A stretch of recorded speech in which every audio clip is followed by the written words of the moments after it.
Welcome to B2B Outbound and Social Proof. We're going to be digging into the best practices in 2024 to be able to get more qualified leads. And I'm very excited to be able to have two incredible experts on this topic, Sarah Allen Short with GTM Partners and Christian Puma from SalesLeap. Sarah, why don't you just introduce yourself and more about what your background is? Okay, I'm Sarah. I am head of research and an analyst with Go-to-Market Partners, which is a go-to-market advisory and analyst firm. And my background's in marketing, a little bit of sales. Christian brings the sales. I think I bring more of the marketing, although we both have both. 25 years a VP of marketing and sales. And really excited to be here. I just finished a research report on Outbound for Go-to-Market Partners a few weeks or months ago. So all of this research is very fresh in my mind, and excited to see what questions people have, and excited to learn from Christian. And I have to say, in a small world, I was a client of Christian's at my last company.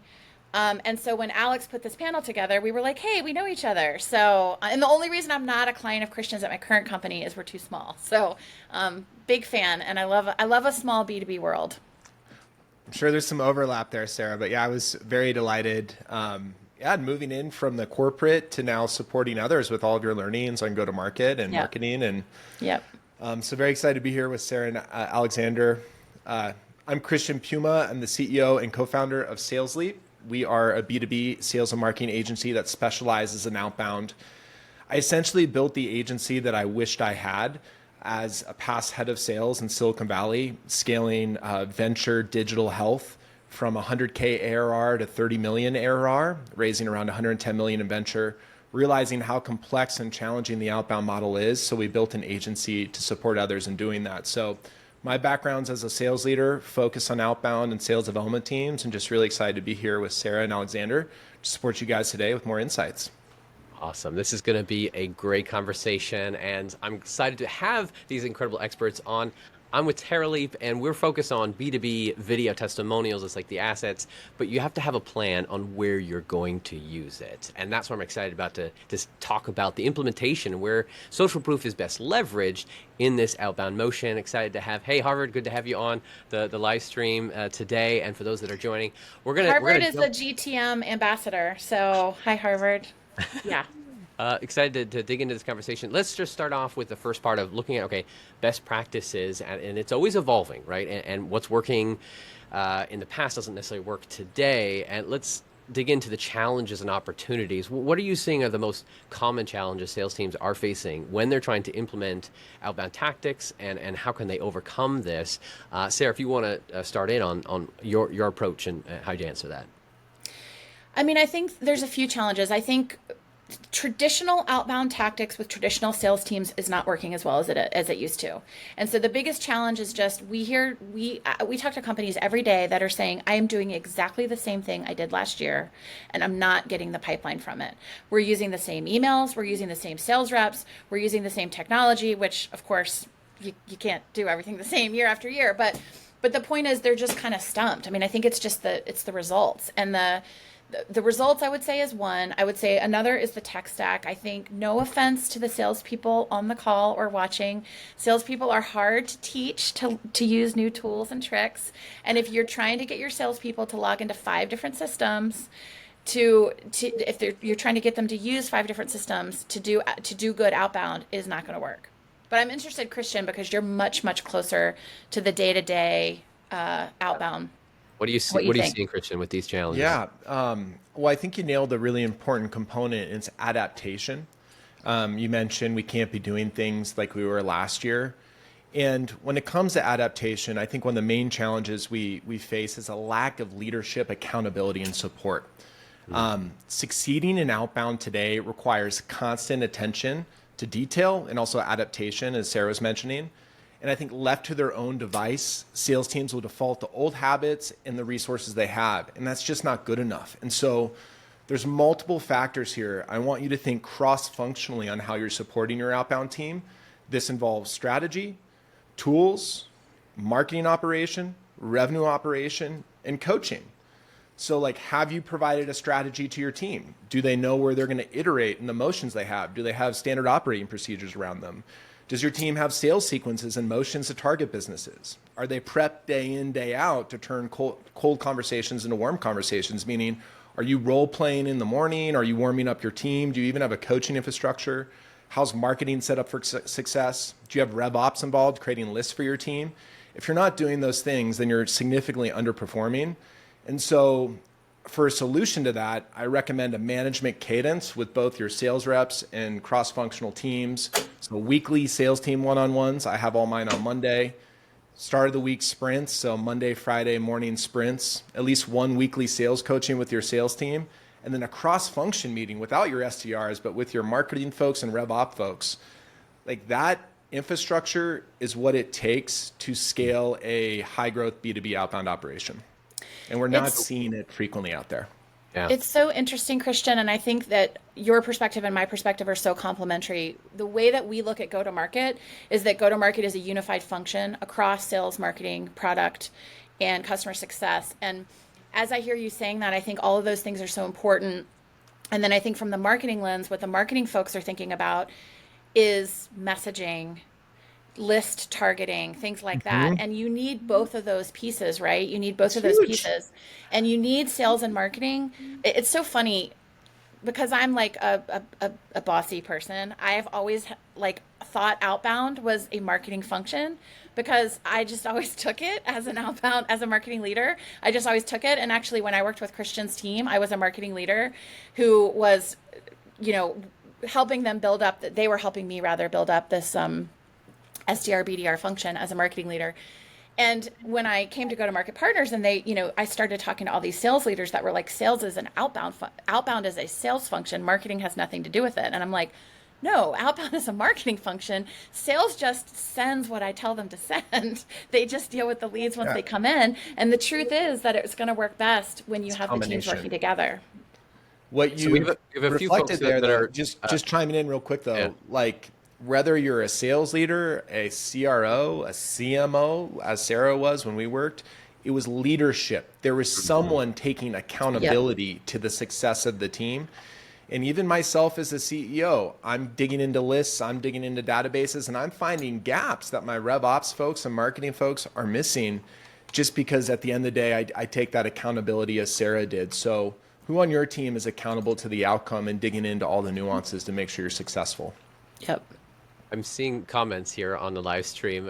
Preach, Christian, and yes, I have to ask for those that are watching live, who do you feel owns Outbound? Is it marketing? Is it sales? I'm just going to throw it out there. Well, it depends. It's. I mean, the whole who owns SDRs is I think most people.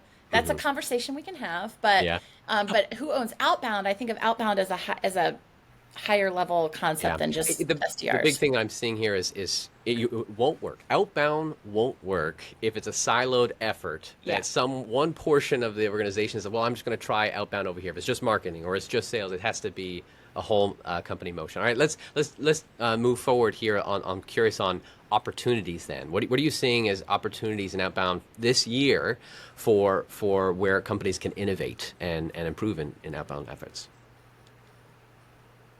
I can start that one. Christian, why don't you jump in? So leverage automation and AI around the theme of niches equals riches. We've all known about this. We were actually talking before. The more precise you're targeting your messaging, the more you'll be perceived as the expert, the more conversion you'll get. But how are we now leveraging automation and AI around that? Why? Because rapport is critical to opening up discussions. The best way to establish rapport is to establish yourself as the de facto solution for your target audience, along with closely correlated customer examples. For example, like the video testimonials we get with Terraleap. That type messaging and targeting is the solution. So we're leveraging AI database mapping to better understand the clusters or the industries, the focuses of each of our prospects, and then using personalization in our sequences to reference that. For example, we are the sales strategist organization for supply chain companies. We've helped supply chain companies 2x year-over-year revenue growth. Here's an example of a case study of a supply chain organization we helped 2x year-over-year revenue growth. That's just an example, but how are you having smart sequences, personalization, mapping in your database to do that at scale?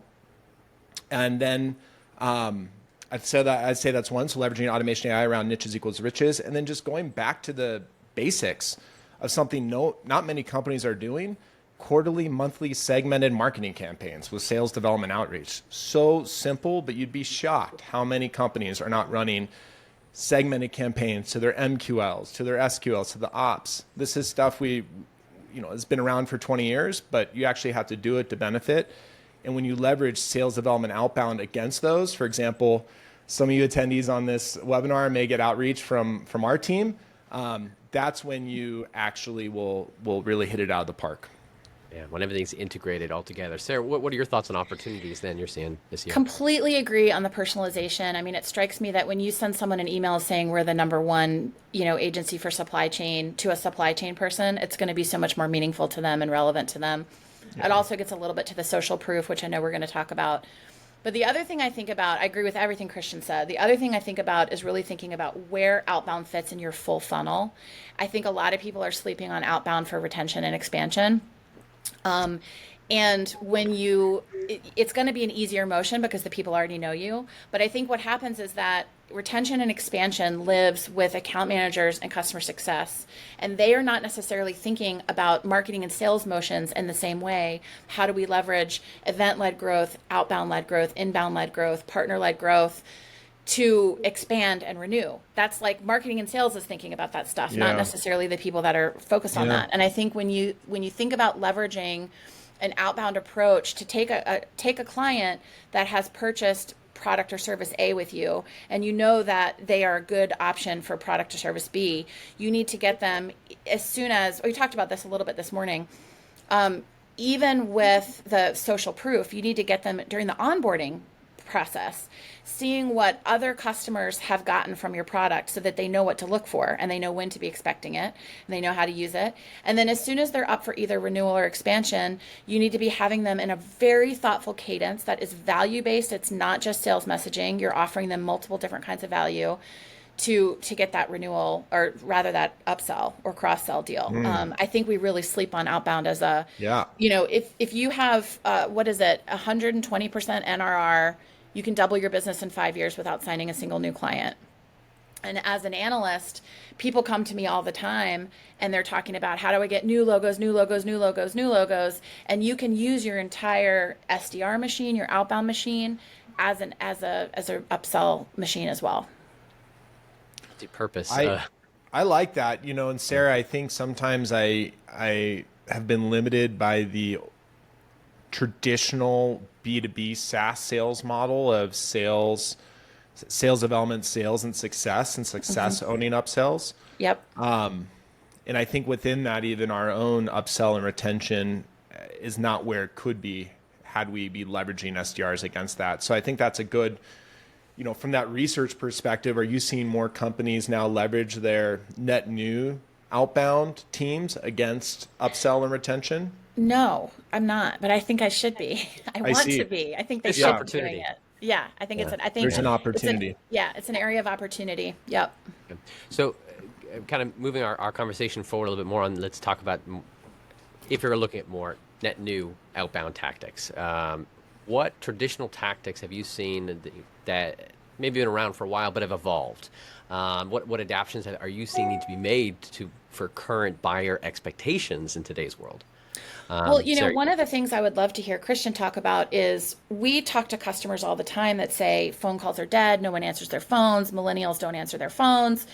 We have customers that are booking most of their business on phone calls. And I know Christian says that phone calls still work really, really well. Oh, yeah. And so what is the difference between, in your experience, Christian, that's an old technique. And I have people that will swear to me that phone calls don't work anymore. It's a complete waste of time. That's a shame. I think we all want to impress on our team a belief structure that a third of our meetings are going to come from calls, a third are going to come from email, a third are going to come from LinkedIn, so no one is biased in where they orient. So I think that's just a good belief structure. But we had a SDR on our third day have 2 live conversations with prospects via her outbound calling, and I would attribute that to 2 things. One is we've integrated marketing into our outbound operation. So with folks that we've moved through our outbound funnel, let's say to the MQL stage, they're receiving webinar content that we're providing. They're receiving educational content.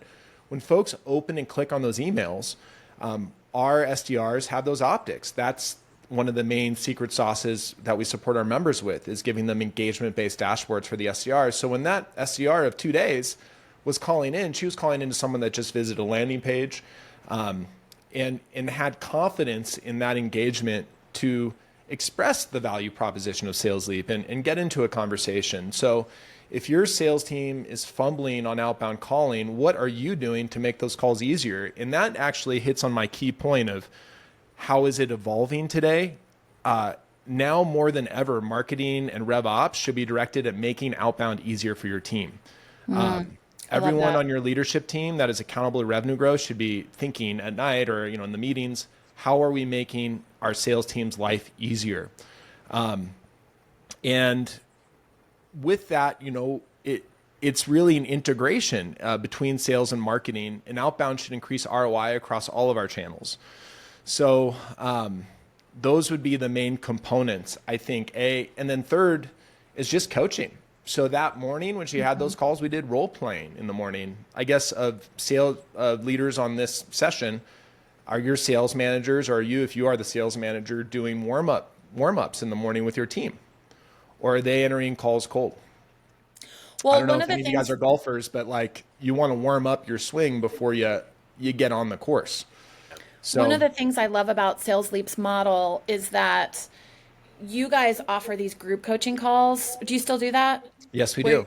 Yeah, where you have, so SDRs, AEs, whatever, can join these group calls where they're learning from each other. So if you have a huge team of 20 SDRs, 30 SDRs, you absolutely should be doing what Christian's talking about and doing coaching and objection handling and things like that as a team. There's a lot of companies that are either they're starting, they're learning, they're experimenting with this kind of outbound. They have 3, 4, 5 SDRs. They're all in different time zones. To give them access to a community where they can learn from other people is important. SDR is the hardest job in the company.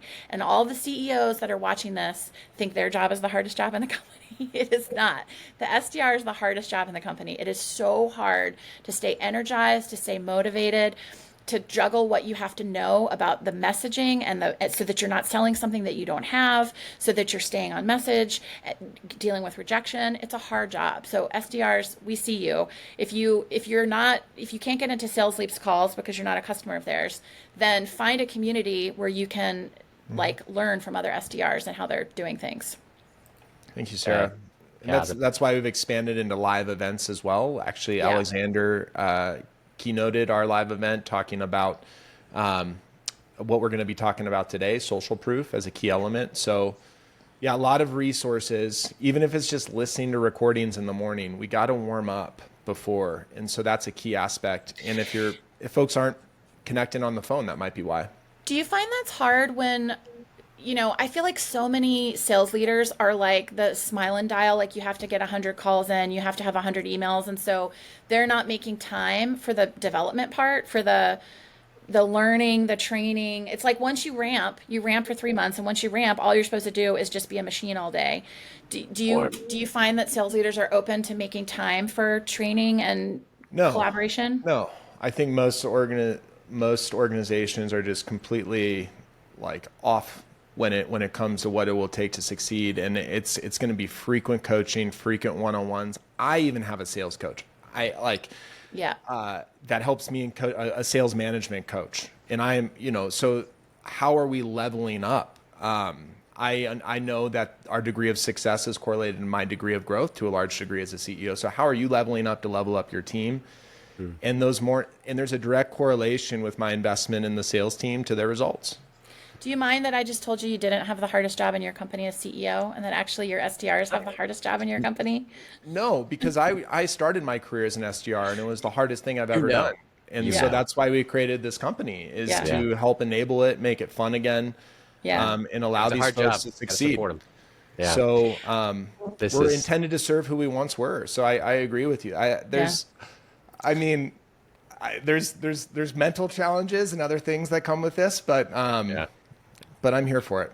Yeah. So I'm seeing some comments here coming through, more from Harvard, Whipple, as well as Jason and Conrad. But they're talking about overall Hi, this Jason Conrad. I know yeah, you. this integration though of sales and marketing, and Jason was commenting on how it's really marketing being able to provide that a major assist, like giving content you're able to push as Yeah. playbooks and getting the sales, helping them to be accountable and leverage those tools. So this moves us nicely into the next part of the conversation of effective use of social proof, and where do you see the best use of social proof in an outbound cadence, and how is it best leveraged? Sarah, you want to jump in on that one first?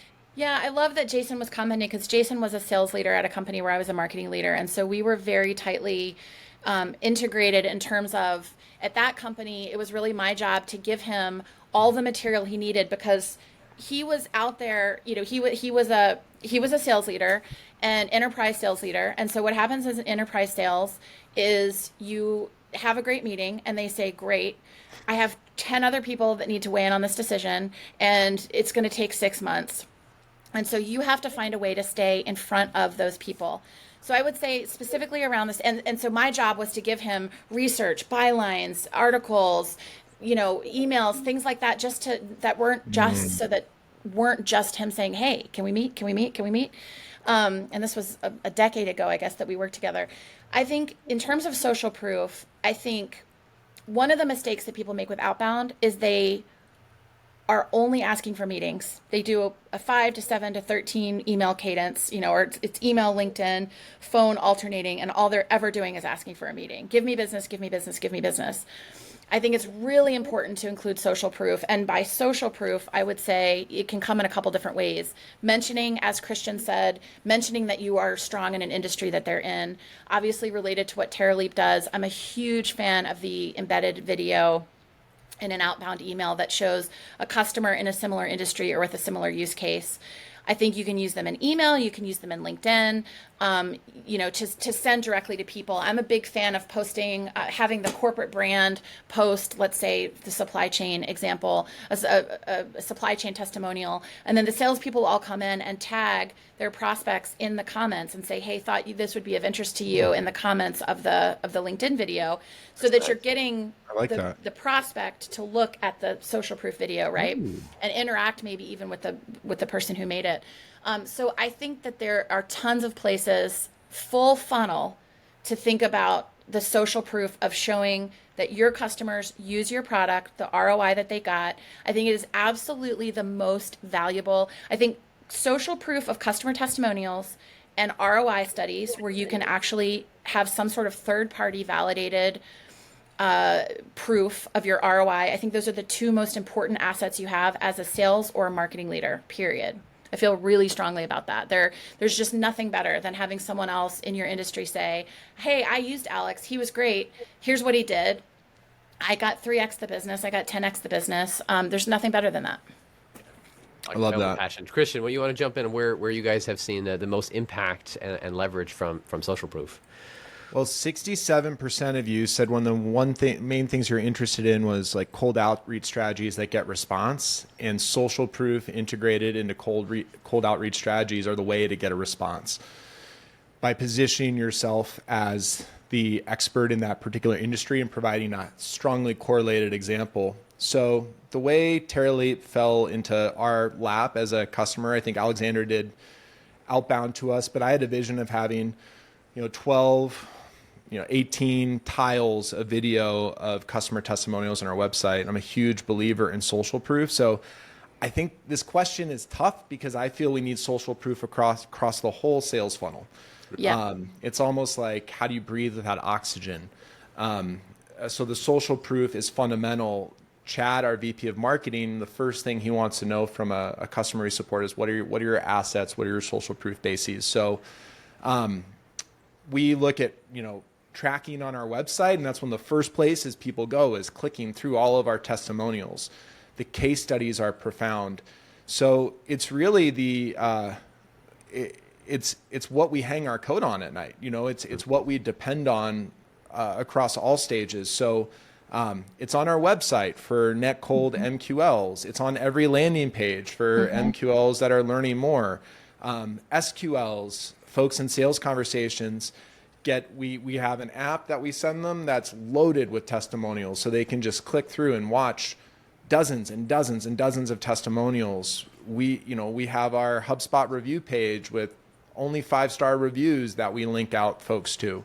And then at the stage of opportunity, then we're sending very detailed case studies, 2x year-over-year growth, 10x year-over-year growth style case studies that now are on our website.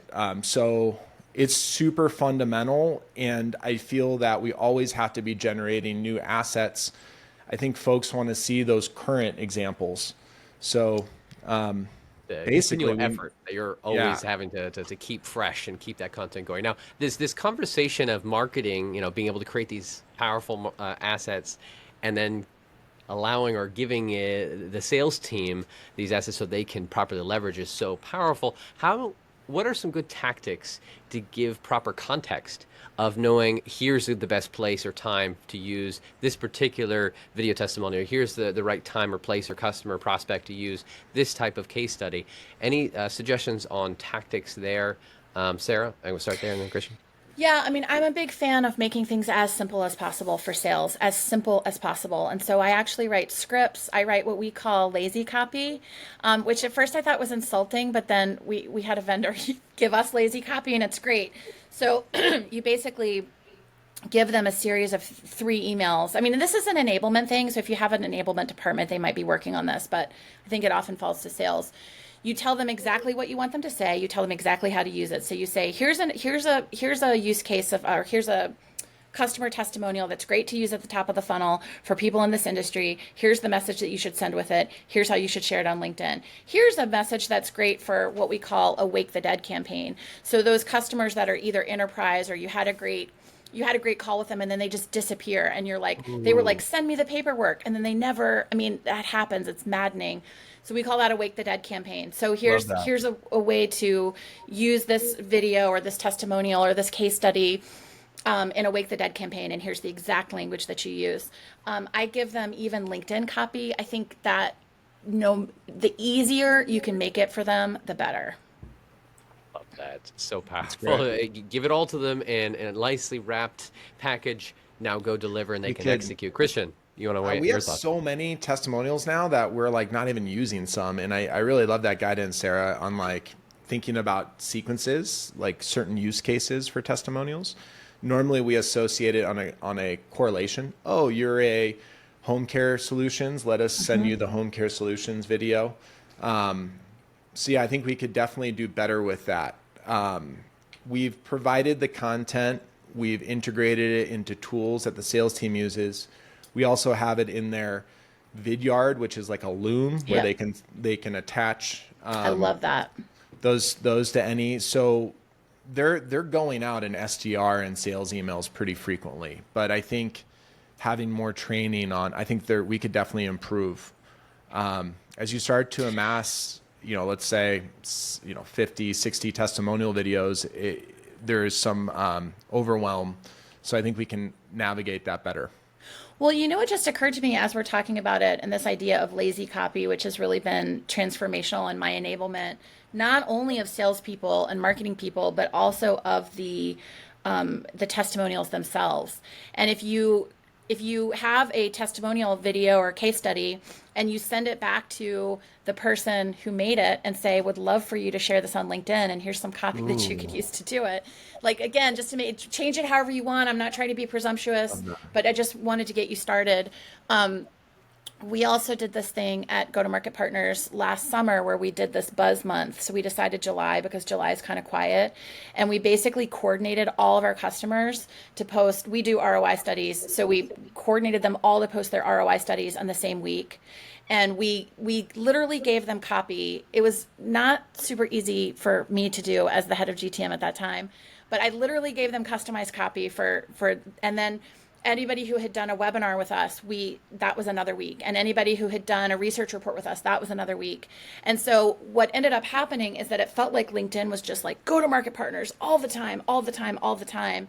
And so that enablement of that lazy copy just makes it easy. And I think that with the social proof, Wow. I think you could probably get people Yeah. to post their own stuff more if you made it easy for them. So I'm sure Chad and I have a lot of our VP marketing watching this. There's a lot of light bulbs going on right now. So, and I think that's what I really loved about our initial interaction and work together, Sarah, was just that degree of ownership you have over the business outcome.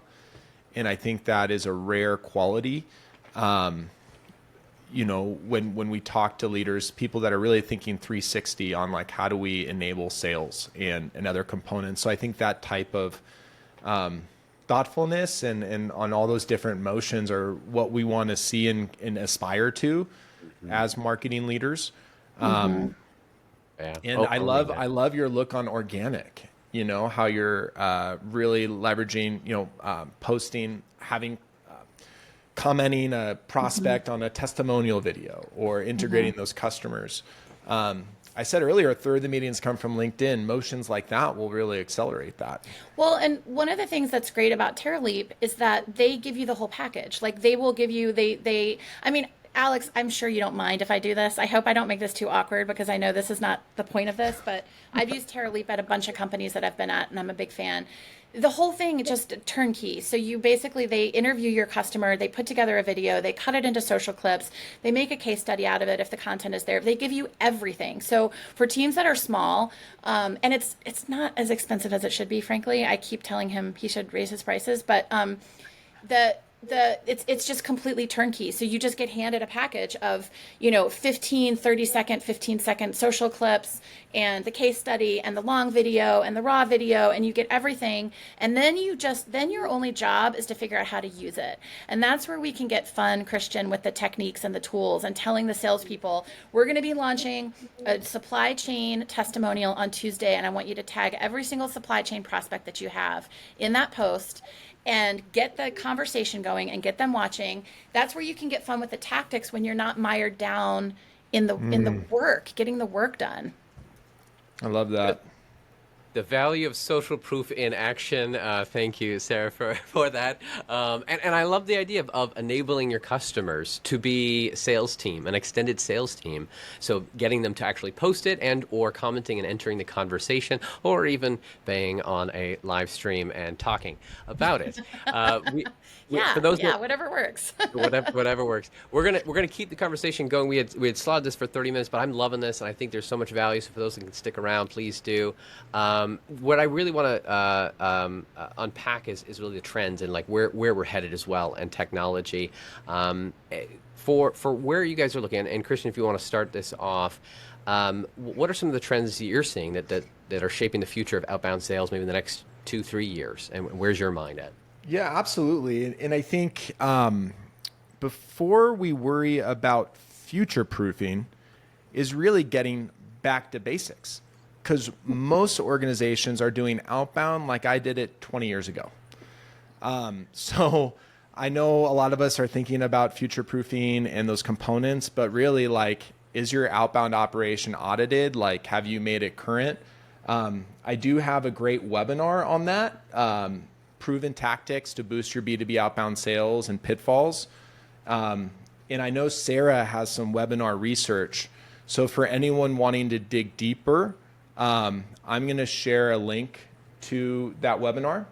Yes, awesome. Yeah, And then we got to call up these items. If you want a copy and you're watching right now, just let us know. Sarah has this great report on how to make outbound work, and then Christian for this workshop. I would get both these. I would get the industry research report and then the webinar training as supplemental pieces. But as we now think about future proofing, email adaptation is a huge component. I hope you've modified your sequences and marketing emails this year based upon not having links in your first emails, not having images in those emails. So we constantly need to be moving ahead of the email regulation. Marketing automation and sales dev intertwined. Absolutely integrating video into your process. So if you're not using Loom or a Vidyard, your sales reps aren't using that. You got to get into that. Video testimonials. And then certainly AI, in terms of how are you starting to deploy AI in your process. And I'm not talking about the AI spam cannons that Sarah and I are seeing everywhere that you're probably getting in your inbox. I'm talking about areas like database mapping, conversational AI in your inbound funnel, speeding up your lead sourcing operations with GPTs, and even your sales reps enhancing some of their emails with GPT. So those would be some kind of trends that I would be looking at. But the first thing I would do is take a cold, hard, sober look at your current operation, and if it is even reflecting a modern operation, if you even know what that is, and then start adding in some of these tools. Everyone loves tools. I mean, I love tools. I get a shiny object, but you got to make sure the basics are running well with the system itself. But speaking of tools, those Sarah, you mentioned some earlier when we were chatting, but I love some of the ideas. So, and I'd love for you to share that. And then Christian, also what you were sharing, how you guys are laying on something. I'd love to dig into that. But Sarah, what kind of tools are you seeing that are well, I'm thinking about what Christian said about AI. I mean, everybody's talking about AI all the time. I hear conversations in the industry about how it's taking over everything, and I hear private conversations about people being afraid of what it's going to mean. And the reality is, when it comes to AI and outbound, I think about like a 2x2 graph, where you need to think about is this the x-axis or the y-axis? Is this Y is up, I think. Y is up. Okay, so on the y-axis is how repetitive is it? Is it a really repetitive task, or is it a really unique task? And on the x-axis is how important is it? Is it not very important, or is it very important? And you kind of figure out where AI fits in there. If you are a company, we talked to a company that has like 100 prospects. That's it, 100 prospects. You do not want ChatGPT to be writing your emails for 100 prospects. That is crazy. That is too important. If you make a mistake, you don't want super junior people using ChatGPT to reach out by email to 100 prospects. If you have 1 million prospects, maybe you want to leverage some AI and getting some of the message and some of the cadence there. So I think it's about using AI in the right way in the right place, because AI you can think of it as sort of like it's either augmenting and supporting, it's automating. It can help with compliance and insights. It can help with strategic support, but you really want to get it in sort of the right place. And if the piece that Alex was talking about, we can either put the link in, or you can just put report in the comments and I'll send it to you, or we'll send it to you. But it has that XY axis thing, which I should know which axis is which in there, and how we really think about using AI as a support to all the things Christian said. I mean, sourcing, enriching, helping with messages. There are AI coaching tools. If you don't trust the full AI, you can use AI coaching tools that will help your salespeople make their emails better. But it's too important. Your messaging that is going out to your customers is too important to just hand it over and just be like, oh, well, I trust the GPT. It's about prompt engineering. It's about using it in the right way in the right place. Yeah. And none of these AI tools are plug and play, by the way. Yeah. So, when you're being sold on a sales cycle, make sure you have resources to customize its use case, because every AI tool that we use, and we use several, we've had to program ourselves and actually iterate its use case to meet our needs. Yeah. So it's kind of the Wild West out there. So just caution, if you're in that honeymoon stage, just make sure you have time to implement. But a few maybe non-AI things like web mapping, like Hotjar is what we use to manage scrolling. So when a prospect goes on your site, you can see where they're clicking, how long they've been. Integrate that data with your CRM and provide that information to your SDRs. Because now when they're calling in, they can see someone spend 40 minutes on the site going between these 5 pages versus someone that went for 20 seconds. I bet you're not exposing that data to your sales team. Christian, I'm curious, what you're talking about makes me think too of intent data, like first party, second party, third party intent data. And one of the challenges I've had as a marketing leader is getting my sales team to trust that it's worth them looking at, that it's not just like, and so I wonder if you have any tips for whether it's heat mapping, again, these people are under so much pressure to dial. How do you encourage the SDR or the AE or whoever it is to say, we have incredible first, second, third party intent data here, and it's all in Salesforce for you, but you need to take a moment and look at the whole picture of the client before you call.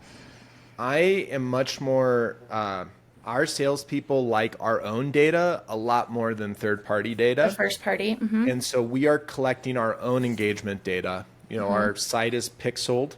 We're a HubSpot partner, so we've got HubSpot deployed. We have like mapping apps like Hotjar connected. So when a prospect lands on our site, it lets the SDR know it's recording their session. It pops in the amount of time they've had into the SDR view. We've built in scoring algorithms on the back end that associate points to site visits, email opens, etc. So the data the SDR team is using is actually their biggest gift and blessing. So they love it because it's data that we have created, that we own, that's based on their engagement with our Sales Leap properties. So our data is a direct reflection of Sales Leap interest. Now, third-party data, I think, is great for the enterprise sales prospect, the very mature sales organ. This is just my take. The mature sales organization that could just use more signals. Yep. Yep. So if And then you're there's selling, second party like G2 and yeah, if you're selling technology into advice, AWS Target. or you're selling into a major entity, that may be all you have, right? That may be like, that may be really helpful. But so yeah, I'm not as huge on third-party intent data as I am creating your own engagement data. That's interesting. The idea, we've been talking about this a little bit internally. Our next report is going to be on intent data and talking about how to use intent data to sort of tackle the buying committee instead of the individual. So I love that idea of the third party integrate data that helping you, as a helping new you round out theme. the buying committee. Hey, like there's a new frontier. It's creating your own, and we call it engagement data, but it is intent because they're on our property. Yeah, yeah. That's first party intent, and I think that is the most valuable kind. And with Outbound, a LinkedIn connection accept, that should integrate with your CRM and Yep. be an intent data point, et cetera. So, there, Data being an email a click component. should associate with that. If someone opens the email 10 times, that should associate. Those are the people you want to go after. So one question I know someone actually submitted around this is when it comes to personalization in outreach, what's the right balance and not at the cost of time? And this kind of could touch on connect here to technology. When does it make the sense to automate things and use AI to personalize elements versus having someone manually take time, sit down, and figure out based on these signals and this data? What are your thoughts on this? Sarah, do you want to go first on Yeah, I mean, that? if you're doing an account-based marketing approach, you have to personalize, and I think I think Outbound works best when it's part of an ABM. I am a fan of personalization. I think that any given company can do some experiments, some A/B testing on is it enough to mention the industry. I mean, personally, from my experience, and I don't have data on this, if every email starts with a paragraph of like, I see we have this in common, real stuff, not just that, like how many messages, if you have a VP of marketing title, you are getting like 100 messages in your inbox every day that are like, your profile looked interesting on LinkedIn. Like, that's not personalization. Did we both go to the same college? Did you notice that I like this TV show? Did you read my Exactly. post in Pavilion and see that I'm having this issue? Like, that's personalization. I think it's really worth it. Now, again, it depends. Do you need to sign 10 clients this month? Do you need to sign 100 clients this month? Do you need to sign 1,000 clients this month? And how many team members do you have to do that? These are all the strategic decisions. This is why you have to look at this stuff from a go-to-market approach, from a big picture approach, instead of just from like the narrow lens of the silo of sales and marketing. Because if you have to sell 1,000 clients, you might not be focused on outbound to begin with. That's maybe like more of a product-led growth kind of motion. Like outbound might not be the number one motion that you're using. If you're trying to close 10 enterprise clients a month, personalize as much as you can without being creepy. That's my Thanks my for that my goal. hashtag, or the What do you think, Christian? Yeah. I think it's correlated to the degree of engagement, That's unless a great you are point. trying to penetrate a enterprise account. If you really want to get in there on an enterprise level, it would be best to have a degree of customization, even if it's cold. But for our SDR team, we're having them deploy personalization at what we would call very compelling engagement. So this might be a download, a site visit, or even a no thanks. On a no thanks, it's like, hey, John, no problem. I'll take you off my email list. But I noticed you went to University of Portland. Go Pilots. I spent 10 years in Portland. There I helped scale Audigy Group through exit. Curious with Outbound. Curious, are you guys doing Outbound? I've had no thanks turn into demos based on that type of approach. Audigy Group was a company I was at in Portland. So, but your point, it's not like, hey, I see we share connections on LinkedIn. Like those are decline. I love that, Christian. I hadn't thought about doing it based on engagement. That's so smart. So that you have sort of like an A level of personalization is like, insert company name here.